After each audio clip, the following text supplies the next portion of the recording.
Okay, most important question. T3, like how did that nickname come to be? Like, what's the story behind that? So my mom actually wanted me to be different when I was younger, ever since I was playing all the different sports, like from basketball, soccer, you name it. And she was just like, I want to make a nickname. What do you stand for? What is your name all about? Trinity 3, it means three, the Holy Spirit. God, Jesus, all that is a reason why we chose 3. I'm also the third child. Favorite number has always been 3. I started soccer when I was 3, and so it's just been a big part of my life. And so my mom just wanted a brand name, and we kind of just went with T3. So North Carolina, your University of North Carolina, coming in as a freshman. School year hasn't even started yet, right? I mean, how does it feel so far? You've been here for a couple months. It's been pretty good. I mean, I started with the summer classes, and I only took 2 courses. It was really easy, really breeze, and I was able to get 6 credits done, which is really, really nice. It's been really good to like bond with the girls and be able to like be a part of this environment. Of course, being with Anson and Damon, and just like learning the coaching styles, but also like developing and trying to recover as much as possible with my injury. When did you, in youth, start to feel like this is where I'm headed, and like this became a dream, a real dream, you know? So like back to like, I played a bunch of sports. I played every single sport. I love being competitive and have that like competitive spirit in me. And honestly, when I was about 8 was when I decided I was going to choose soccer. I was choosing between basketball and volleyball and soccer. And I was just like, what calls out to me more? I had more passion for soccer as the sport, and I was just like, I'm going to just go this way. And the funny thing about that is my mom also played, but she didn't tell me she played until I fully committed to playing soccer. Really? Yeah, she never brought it up. I knew she like dabbled in it because she also was like me, playing a bunch of different sports, but she never told me until I decided to commit to soccer. Oh, that's pretty smart. I'll give her some credit on that one. Yeah, instead of putting the pressure on. So she waited till you were 8? Yeah. And then she told you? Yeah, and then that's when she told And then you're like, oh, okay, well, it's game on then. Yeah. Right. So then like she also didn't tell me she was a coach either. Like I knew like when I was younger, like I knew she coached me, but I thought that was just like a regular like parent-daughter type of thing. But nope, she actually played. You didn't know she had real skills. Yes. Yeah, she actually played and coached. Yeah, I love it. So when I turned 8, that's when soccer just got more serious and more intense, and that's when DA, it's not a league anymore, it fell through during COVID, but that was whenever like DA happened and you couldn't play any other sports, but it was mainly for a bunch of girls that wanted to like commit their lives to soccer and just like develop more as a younger athlete. And then it fell through in 2020 and I went to ECNL. ECNL is another soccer league, and I've pretty much been in ECNL for the rest, and it's been hard. It's been a lot of traveling, and then also navigating the national teams and being picked with the national team has been amazing. But what was that process like? Like, how'd you get connected with the national team and get your shot? Because I mean, you got to be noticed, and maybe know some people too, right? Yeah. So actually, I was playing up with the 06s. So I'm an 07, born 2007, and I was playing up with the 06s, and we were in a tournament actually in North Carolina. Now that I think about it, we were in North Carolina, and the national team, or the national watch list, was watching a forward I was defending against.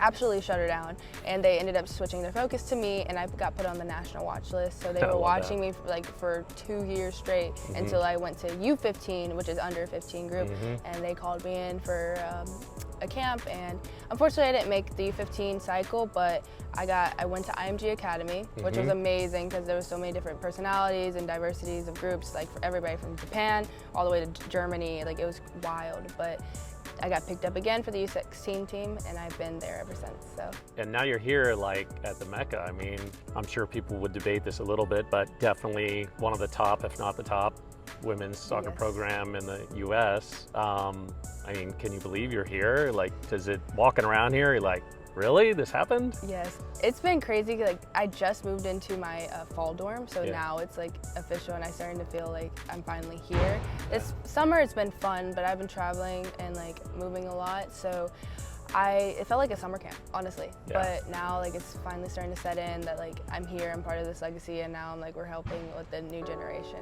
And now we just went through an Olympic cycle. We won gold again. What do you see in 4 years? What are you thinking in LA? Well, I'm hoping to be there. I'm hoping to play, and I'm so excited. Like if I get that opportunity, I'll be so grateful, but it's so nice and amazing to like play for your country, and to be able to play on one of the biggest stages in the world is such a dream come true, and I hope that I'm able to be picked for that team. Yeah, you got some time, 4 years to show what you can do, Yes, and that's a lot of development too. So yeah, and you just you start acting as if that's already the thing now, right? Yeah. See yourself there in 4 years, Yeah. right now already. So I love that. What would you say to the 8-year-old Trinity T3, like the other 8-year-olds and working their way up, and they want to be here, right? What would you say is the most important things that really helped you stay on this path? Because it's super competitive, you got to stay healthy. I mean, how'd you do it? How'd you get here?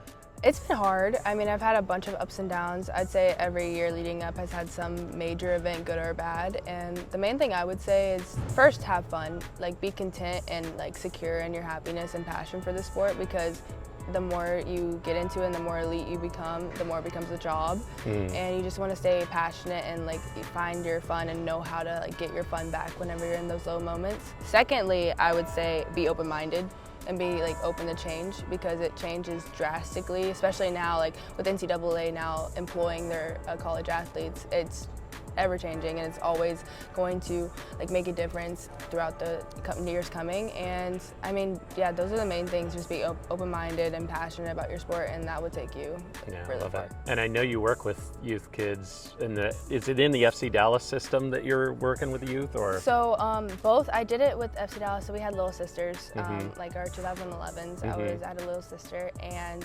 here I actually worked in the summer camps. So there was 3 camps that I worked in, and they were from 10 to 13 years old, and I was able to work with them. It was so much fun. It was so nice. Speaking of setbacks and things you've had to go through this summer, right? Like right when you were starting to get it rolling with the national team, right? You had an injury, and so talk through that and how that happened and how you've had to recover, because it was pretty quick that you got back on the horse. So. Yes, it was very quick. So I got injured May 13th of this year, so 2024, and it was really weird, honestly, because it was just a regular training on a Tuesday night, and I went to go plant, and it was no contact. I went to go plant, and my knee completely gave out on me, and it just like felt like a release. That's how I describe it. I didn't hear any pops. There probably was a pop, but it just felt like my knee just released, and I fell to the ground. It was hurting really bad, but I actually got back up on it, and I was just feeling around on it, and I told my coach, I was like, I can't go anymore. And then that night, it was just weird. It started swelling up, and then a couple days passed, and it was starting to lock and catch randomly. I'd wake up first thing in the morning, it would feel like it's locking and catching, and that's when I knew it was okay, I need to get something done. It was a grueling process, to say the least, to try and get an MRI. It took a while just because there was some miscommunications, but once we got the MRI, it came back inconclusive. So then Dr. Roden from Children's decided to give me options of whether to do the scope or to wait and see if. And what was the specific diagnosis that they said? From the MRI itself, they couldn't figure it out, because the thing is my PCO, my ACL, and my MCO were all intact. They were perfectly fine, but the meniscus was inconclusive. They couldn't tell what it was. And later we found out that it was a tear on the medial side.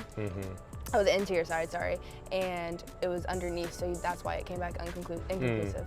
But my doctor at Children's said you can either get a scope or you can go to the conservative route and wait a couple more weeks just to find out that it was a tear. Right. So I decided that I wanted to get the scope to figure it out, because if it wasn't anything bad, they would have just looked around, cleaned it up, stitched it back up. But because it was a tear, I'm glad I got the scope and figured out what it was. Yeah, got it dealt with on the spot. And then what was the recovery like? So you've got all that inflammation you're dealing with, and you got to deal with that so you can get into the physical therapy and all of that. So how was that process for you? It was honestly really smooth. I got my surgery on a Thursday, and then that Friday I went to PT. And they were moving my knee around, trying to make sure my extension was good and that my bending was good, and we were just working around on it. And then within like a week, my stitches and everything closed up, and I was able to use the sleeve, which was amazing because I was able to do it after a grueling PT process where they're maneuvering my knee, and throughout the PT process with like getting weight bearing on it and being able to walk again, it just helped with the comfort so much. The surgery was May 20th. Okay, so May 20th, and then you reported here in June 19th. June 19th. So 1 month later, and I was talking to Brandy, your trainer, and what she was impressed with was that you showed up here without any swelling, any inflammation, like 1 month after that surgery, and she's like, that was pretty impressive. Like, she showed up here without inflammation. I didn't have to deal with that. So you must have been pretty diligent with the PT, with the sleeves, and using the sleeves and the cream to make sure you were dealing with the inflammation and that recovery, I assume, pretty much every day. Yes, pretty much every day. Like as soon as I was able, I got the get-go to like be able to wear it after my stitches dissolved, I wore it every single day. And I wore it during activity, after activity, especially because I was so sore and it was hurting really bad, but I knew that if I went to PT 3 times a week, I had to go and do more stuff and make sure my recovery was just as good. And you missed a little bit of an opportunity with the women's team because of it, right? Yes. Because of my knee, there was a July camp and we were playing Brazil twice. It's a good opportunity to get international games, but I had a good transparent talk with my head coach, Katie Shep, and we decided it was the best for me to skip out on this one just because we wanted my recovery to be good and for me to be in contention for the World Cup. Yeah. So now that you've missed an opportunity because of an injury, what might be your shift in your approach when it comes to managing your body, managing the training volume? Because, man, I can only imagine the training volume as you get into the fall here is going to be ramping up. It's going to be a lot of stress on your body. So what's your approach now? My approach would be just not conservative, but just a little bit more strategic in the ways that I like recover, especially because I have more muscle mass than people my age. I mean, I'm only 17. So like just being able to like be diligent in that, making sure that if I do have heavy loads and I feel sore, and even if I don't feel sore, just put it on the sleeves or wherever, in the calves, the knees, anything. Gosh, what's happening in the recovery? I mean, I'm really happy to see you kind of moving into more of a, you know, it's not just about training, it's about the recovery and 24/7 business way of treating your body now. And by pulling a monitor and recovery for your calves and your Achilles and your knees is you're getting the impact of reducing all that inflammation and that fatigue every day. So stretching the skin, opening up the blood capillaries, you're getting extra blood flow and the extra lymphatic drainage. So by recovering in these, you're accelerating that whole process of dealing with all that load, pretty much like FC Dallas players, professional NFL, you know, it's the same thing. And I mean, at the end of the day, I suspect your goal is to be on the field to compete. Yes. I want to be on that field 24/7, so. Yeah. So thinking about that, and like, how do you see the progression of, you know, each and every day for you in terms of taking care of your body so that you can be on the field? How do you see that going forward? Going forward, I'm definitely using these sleeves because they're so comfortable. Honestly, like I have never had a sleeve that's this comfortable, and just being able to wear it without even realizing sometimes, like I'll put it on and then after like 10 minutes I would forget that I even have it on just because of how like the comfort it brings, especially after my injury. It was just relief in a way. It like took off the weight of any type of inflammation that I had, and if I did have inflammation, as soon as I put it on and took it right back off, there was nothing. Like every single time the inflammation went down. And honestly, I'll definitely be using after weight room. I know we won't have it a lot because we're in season and it's high intensity and like our cardio and our distance levels are going to be higher, but I'll definitely be wearing it after weight room just because I know my loads are going to be high there. And then after hard games, even if I have hard practices, just making sure I'm putting it on, and then on off days I'll be wearing them constantly. So. Yeah. What have you seen so far coming up, and then even being here, as far as other players and the injuries they've been through? I mean, what's the volume you've seen and stuff like that? With the injuries, like once they get injured, the reps of like the recovery is like really high, just so they can get the movement. And then like leading up to injuries, the reps are really heavy. Like they're lower reps, but the weight is higher. So it's just making sure that you're doing it the right way, correctly, and then making sure that you're recovering. Because like if you're having a hard day, you don't want to just sit on it because then the next day you're going to be super sore. So I think that at 17, you know, luckily the recovery was pretty quick, but you'd have that realization that that's what it's going to take for me now to stay on the field, because there are other injuries that might take a whole season to recover from, and you know, who has that time? Yeah, no one has that time. I think my injury was it was probably the best time. There's no time to have an injury, but like it was probably the best time just because I was going into the summer and I was able to recover. So, and I had the time to be able to use all the tools that I needed to.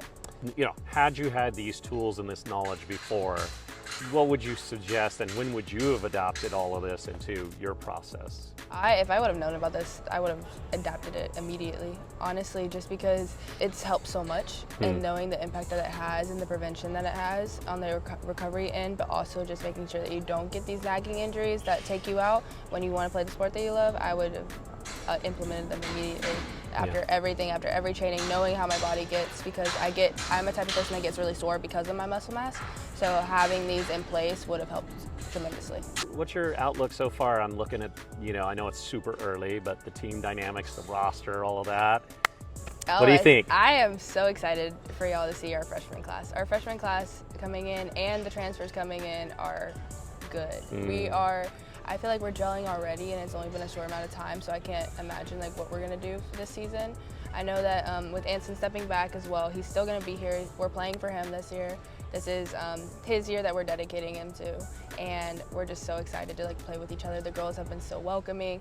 It's such a positive and supportive group, but it's so competitive at the same time. So this environment's gonna be an intense but fun and exciting. If I understand correctly, there's a lot of youth coming in this year. So you guys kind of have some opportunity to like grow together, gel, get that experience. Yes. How do you feel about your opportunity to be a regular, be a starter? You feel like you're ready for it? I definitely feel like I'm ready for it. I'm like amazed. It's amazing just to be picked for that spot, but also like I'm thankful that they are putting their trust into me. Hopefully, like to be able to start as a freshman, which is uncommon majority of the times, but I'm excited for this year. I'm excited to be coached by Damon, and I'm excited with the little time that I did have with Anson.